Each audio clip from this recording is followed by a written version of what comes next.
আসসালামু আলাইকুম প্রিয় ভিউয়ার্স, আশা করি সবাই ভালো আছেন। আজকে আমরা চলে আসছি বাহেরচর বাঞ্ছারামপুর তো ব্রাহ্মণবাড়িয়াতে। তো এটা হচ্ছে একবারে ফেরিঘাটের পাশেই, আমাদের ওই পাশটা হচ্ছে নদী এবং একটু সামনে গেলে হচ্ছে ফেরিঘাট।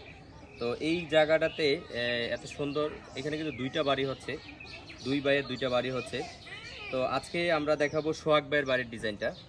তো সোহাগ ভাইয়ের বাড়ির ডিজাইনটা আমরা এর আগে দেখাইনি আপনাদেরকে। আজকে আমরা রাউন্ড সিঁড়ি কিভাবে করতেছে ওরা সেন্টারিং এবং কাজের তদারকির জন্য এখানে আসছি। তো অনেকেই কি করেন, ছাদের ঢালাইয়ের সময় ইঞ্জিনিয়ার ডাকেন, কিন্তু আসলে নিয়ম হচ্ছে ছাদের রড ফালানোর আগে আপনি মিস্ত্রিকে বুঝাই দেওয়া কিভাবে কাজটা হবে, কোন দিকে কত ইঞ্চি বের হবে, রডের ফাংশন কিভাবে হবে এবং সিঁড়ির কাজগুলো শুরুতেই কিভাবে করবে। কারণ এটা হওয়ার পরে কোনোভাবেই বোঝা সম্ভব হয় না যে আসলে কাজটা কিভাবে হয়েছে।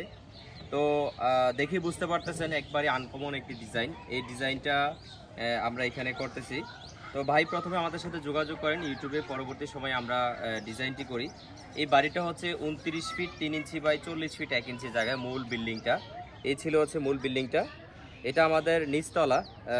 এটা হচ্ছে আমাদের ড্রয়িং স্পেস।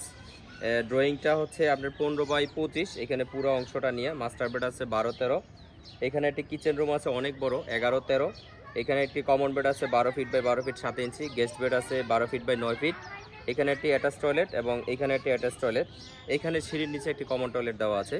তো এই ছিল হচ্ছে নিচের অংশটা। এবং দোতলায় গিয়ে আমরা 4টি রুম পাবো, একটা, দুইটা, তিনটা। তো উনি এখানেও কিচেন করে ফেলছে, অর্থাৎ এখানে চাইলে আপনি রুম করতে পারবেন। যেহেতু দোতলায় অনেকে ডুপ্লেক্সে কিচেন রুম করেন না, সেই কারণে আপনি চাইলে এখানে 4টা রুম দিয়ে করতে পারবেন। তো এখানে আমরা দোতলায় এসে উনি করেছেন হচ্ছে 3টা বেডরুম, কিচেন এবং 3টা টয়লেট। মিডলে এখানেও ড্রয়িং ডাইনিং স্পেস দেওয়া আছে। তো এই অংশটা আসলে এই বিল্ডিংটার ক্যাটালগটা একেবারে ভিন্ন, রেগুলার শেপে আমরা যেভাবে বিল্ডিং করি। তো আজকে মূলত আপনাদেরকে দেখানোর অর্থ হচ্ছে বিল্ডিং না, মূলত হচ্ছে আমরা যে আসলে একজন ইঞ্জিনিয়ার ছাদের আগে কেন আসবে, কেন এটা গুরুত্বপূর্ণ, এই বিষয়টা বোঝানোর জন্য। আমরা অনেক সময় ছাদে এসে দেখি যে এখানে ভিউর সাথে কাজের মিল পাওয়া যায় না। ছাদের অনেক সময় কার্নিশ কতটুকু বের হবে, কোন দিকে লুবার বের হবে, কোন দিকে কাটাকাটি হবে, এবং সিঁড়ির যেই রড বা রেইনফোর্সমেন্ট বা ছাদের রেইনফোর্সমেন্ট কীভাবে ফেলবে, এই বিষয়গুলো আসলে পরে এসে এটা তদারকি করা সম্ভব না। তো অনেক মালিকেরাই মনে করেন যে ইঞ্জিনিয়ারদের ভিজিট না করে একবারে ছাদে করাবো। আসলে ইঞ্জিনিয়ার আসাটা কষ্ট, বাট এই আশাটা আপনি লাভবান, অর্থাৎ মালিক লাভবান।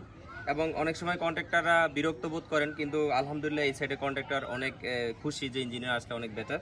আমার পাশে সোহাগ ভাই আছেন, সোহাগ ভাই কাজ করতেছেন এই এলাকায়, আলহামদুলিল্লাহ উনি এই এলাকায় ভালো কাজ করেন।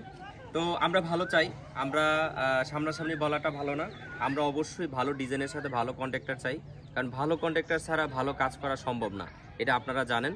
তো আমরা এর পাশে হচ্ছে ওনার ভাইয়ের বিল্ডিংটা, এই পাশে অলরেডি ছাদ হয়ে গেছে, এখানে আমাদের একটা বিল্ডিং এর ছাদ হয়ে গেছে। তো পাশাপাশি দুইটা প্রজেক্ট আমরা এখানে দেখাশোনা সহ টোটাল তদারকি করতেছি।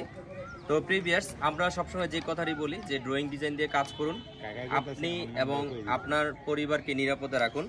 তো বাহেরচর, এটা হচ্ছে রফিক আহমেদ সাহেব ওনার বাবার নাম। তো ওনাকে অনেকেই চিনেন। তো আলহামদুলিল্লাহ উনি ভাগ্যবান যে ওনার 2 ছেলে 2টা বিল্ডিং একসাথে করতেছে। এটা আসলে বর্তমান সময়ে কল্পনা করাটাও কঠিন যে ওনারা একসাথে থেকে দুটো বিল্ডিং একই সময়ে করতেছে। তো আসলে যে কোনো বিষয় প্রবাসী ভাইদেরকে একটা কথাই বলবো যে আপনারা টাকা ইনকাম করেন, টাকাটা সঠিকভাবে ব্যয় করবেন। অনেক সময় আমাদেরকে ফোন দেন যে ভাই আপনারা ড্রয়িং করতে কয় টাকা নেন বা এত টাকা নেন কোনো, আসলে এত টাকা নেই না, যেটা আমাদের মোটামুটি চলে ওইটা নেই।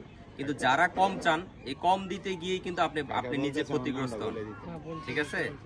তো এই জিনিসটা আপনারা মাথায় রাখবেন, যাতে কাজ করার ক্ষেত্রে সঠিক বিষয়টা আপনি বুঝে পান, সঠিক ড্রয়িংটা পান, ভালো মিস্ত্রি পান, তাইলে আপনি আপনার স্বপ্নটা পূরণ করতে পারবেন। তো প্রবাসী সোহাগ ভাইয়ের জন্য দোয়া করবেন। এইখানে রাউন্ড সিঁড়িটা অলরেডি আমাদের সেন্টারিং এর কাজটা হয়ে গেছে। এখানে আমাদের সেন্টারিং এর কাজটা আমরা তদারকি করতে আসছি, রড বাইন্ডিং। তবে এখানে যে বিষয়টা আমরা সবসময় বলি যে রাউন্ড সিঁড়ির ক্ষেত্রে অবশ্যই আগে লেভেলটা ঠিক করে নেওয়া উচিত। লেভেল হচ্ছে ইম্পর্টেন্ট, লেভেল যদি ঠিক থাকে সব ঠিক থাকবে। তবে এখানে একটা জিনিস আমরা প্রথমেই বলেছিলাম যে এখানে রডটা স্টার্ট থাকার কথা ছিল, ওনারা হয়তো না বোঝার কারণে এটা স্টার্ট রাখে নাই। আপনারা যারা রাউন্ড সিঁড়ি করবেন এই রডটা স্টার্ট রাখার চেষ্টা করবেন, তাইলে একসাথে এতগুলো জয়েন্ট পড়বে না। তবে নিচের কাজটা কিন্তু অনেক মজবুত করে করেছেন, এই অংশটা স্টার্টিংটা থেকে শুরু করে। তো সবচেয়ে মজার বিষয় হচ্ছে এই বিল্ডিংটাও রাউন্ড সিঁড়ি এবং ওই বিল্ডিংটাও কিন্তু রাউন্ড সিঁড়ি দিয়ে করা। তো দোনোটা রাউন্ড সিঁড়ি উনি করতেছেন বাহিরের মিস্ত্রি ছাড়াই। তাহলে আমরা বুঝতে পারলাম যে ওনাদের থেকেও ভালো কিছু আশা করা যায়। আপনারা যদি কোনো ভালো কাজ চান এই এলাকায়, চাইলে আপনারা কমেন্টসে জানাবেন, নাম্বার দিয়ে দিব, ভাইয়ের সাথে কথা বলবেন, কাজ করে নিতে পারবেন। তো আজকে এই পর্যন্ত, সবাই ভালো থাকবেন, আল্লাহ হাফেজ, আসসালামু আলাইকুম।